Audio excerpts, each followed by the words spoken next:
Well, it's great to be joined today by Allan Koltin of Koltin Consulting Group.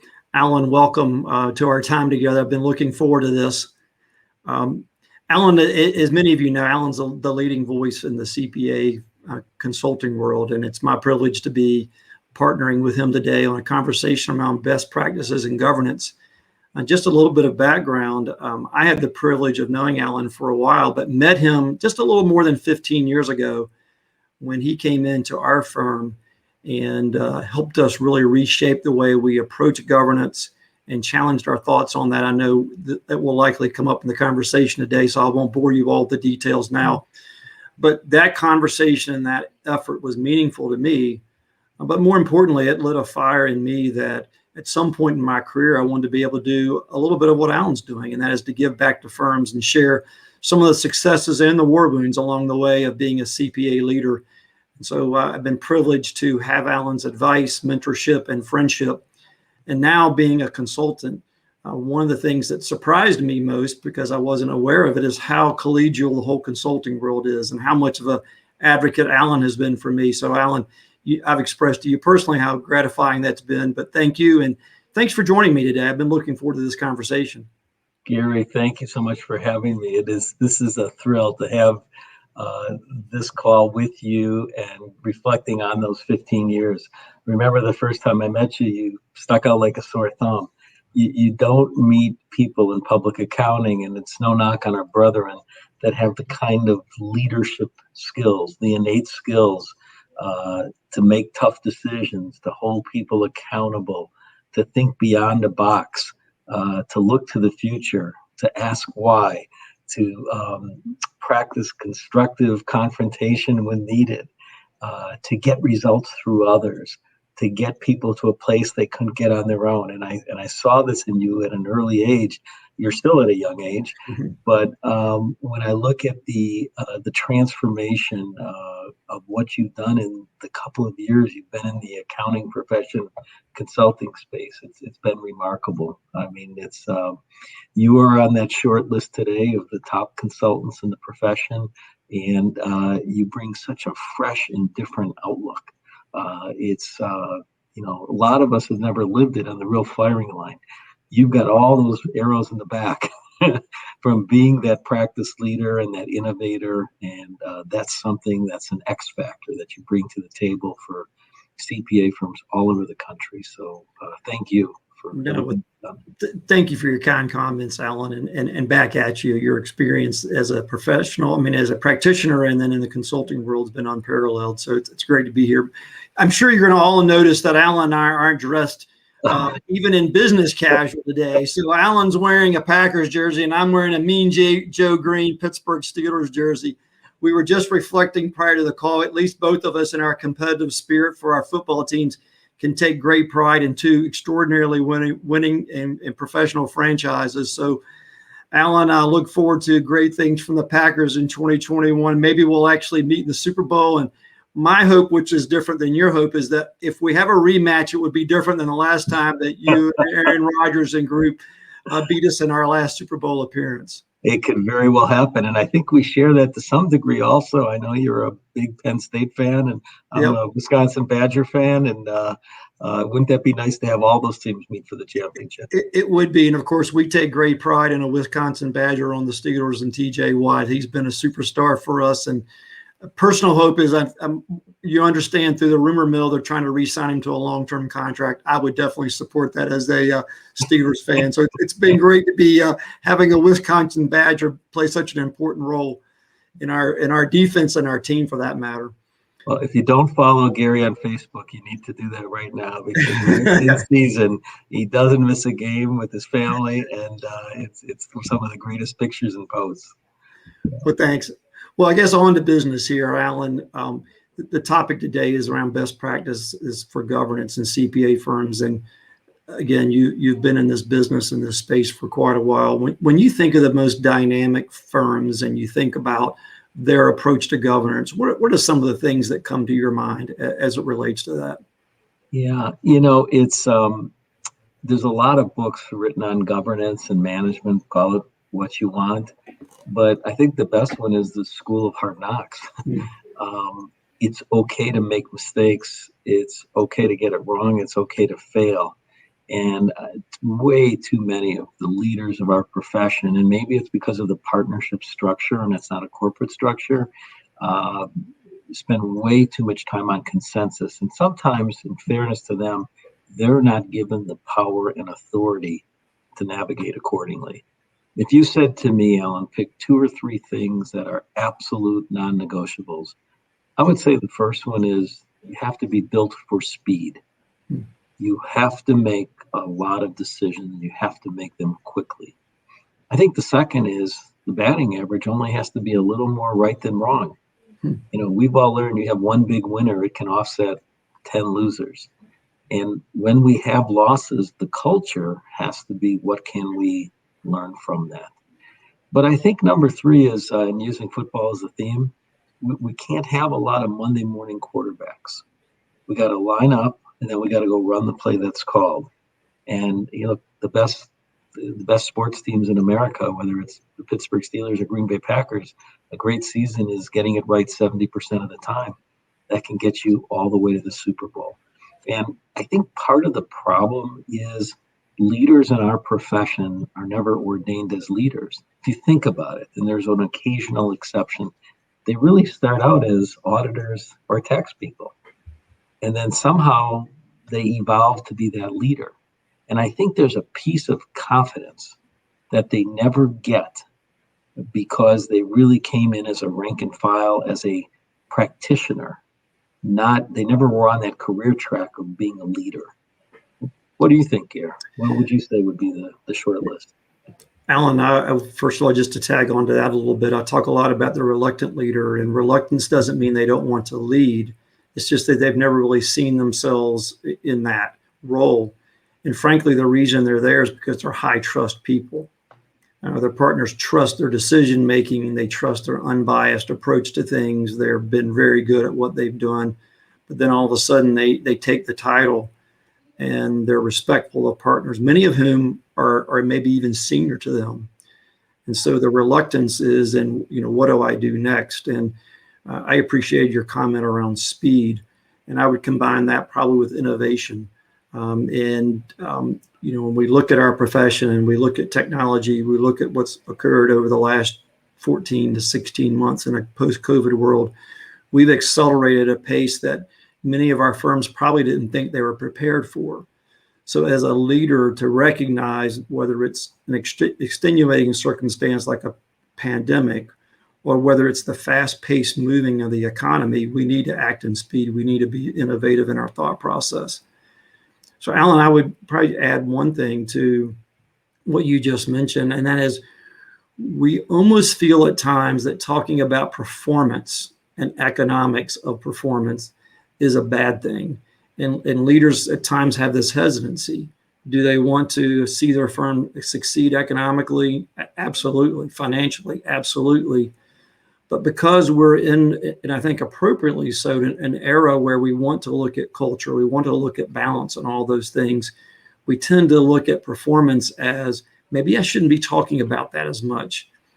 And I think some of the best firms are the firms that make their culture a balance between performance and all the other things that we often put in the box of culture.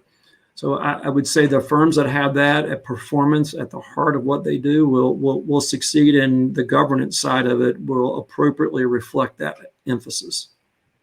Gary, I've heard you speak a lot on this intersection that you're talking about of performance and culture.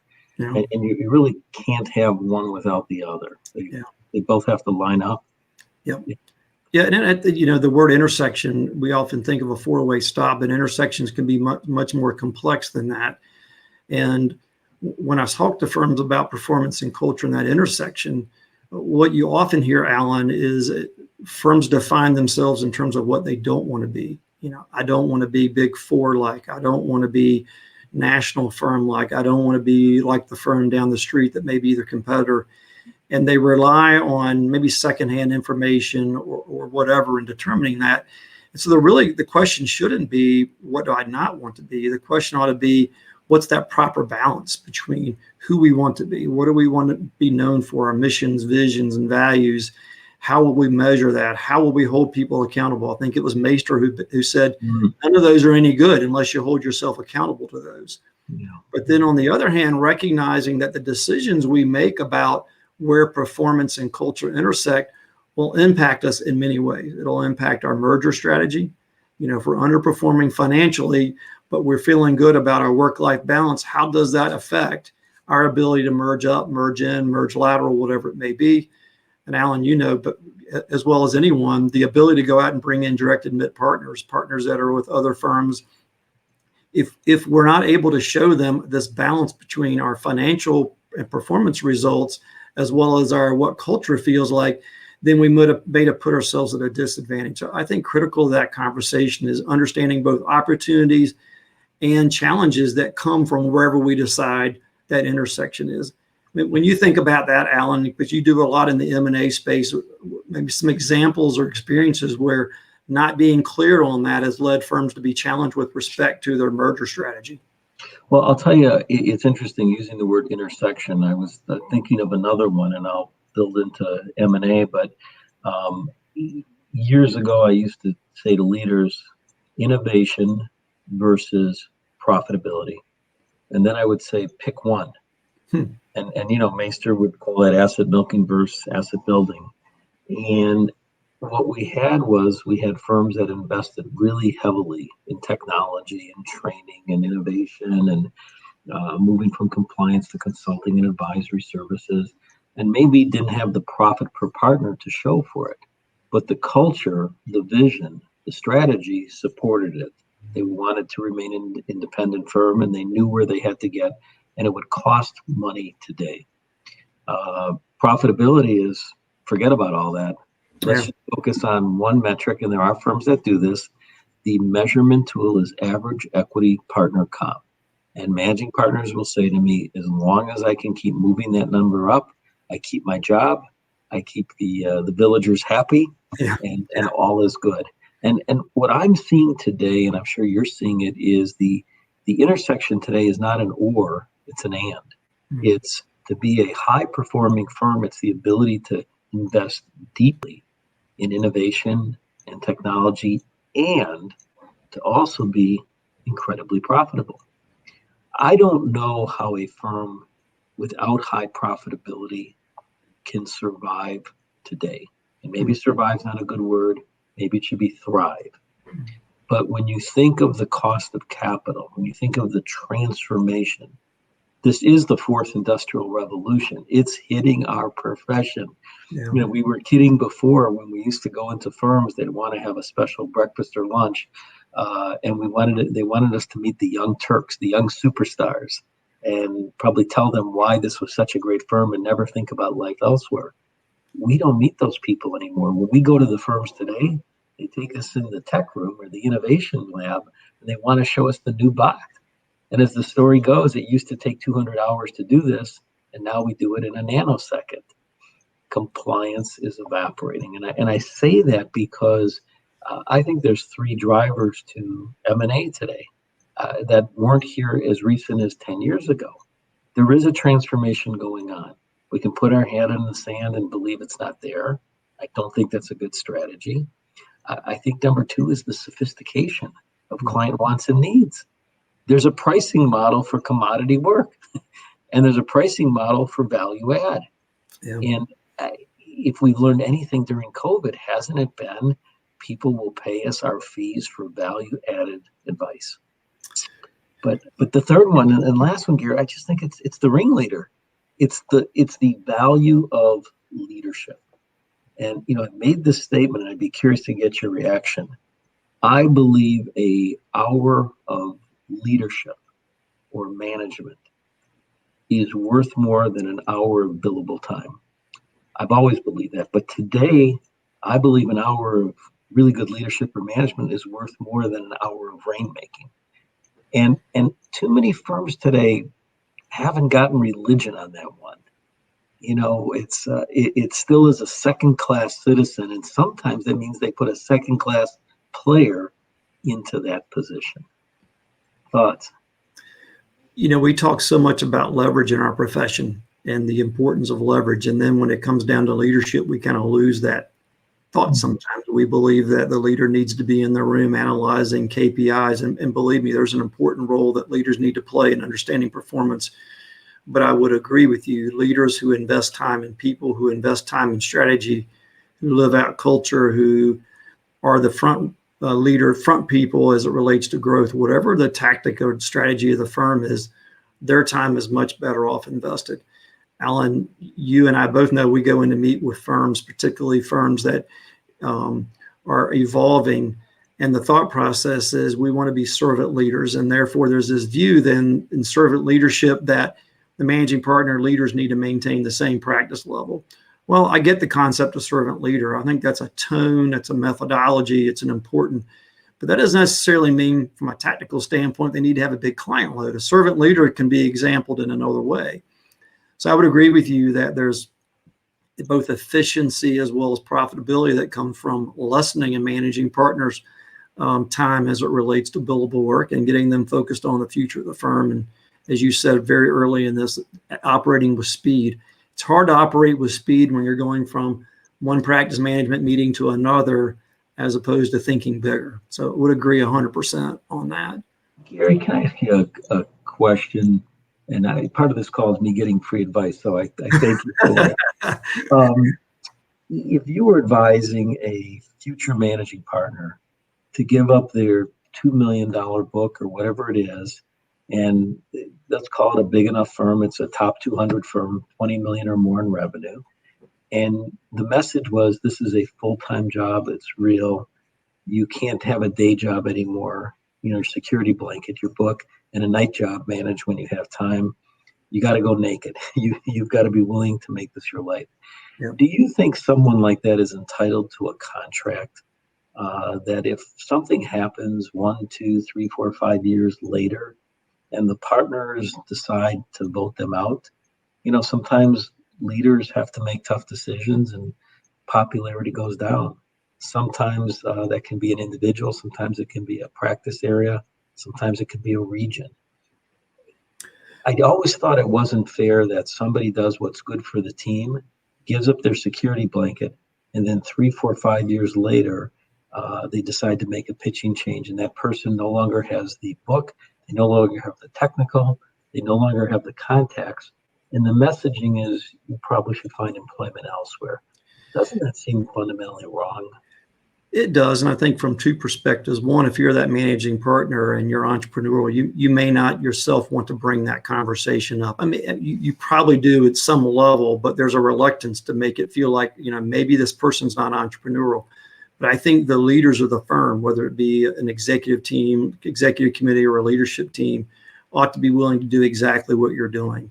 And in the context of, hey, if 3 years from now, 5 years from now, it's not working out with you as a leader, but we want you back in the practice being what you were prior to that time frame. What's that path look like? What type of security blanket, using your term, do we want? Maybe there's a 2 or 3 year phase in back to where you will then be measured like you used to be measured after a period of time. Or if it's an exit from the firm for a number of reasons, what should that look like? Whether it's accelerated vesting as it relates to a deferred comp plan or something of that nature, there ought to be that foundational trust that's there. I remember the conversation, Allan, when it was, hey, it's time for you to basically give up your book. It's time for you to be full-time leadership with maybe some nuances around being in board meetings and things of that nature and playing a relevant role with bigger clients.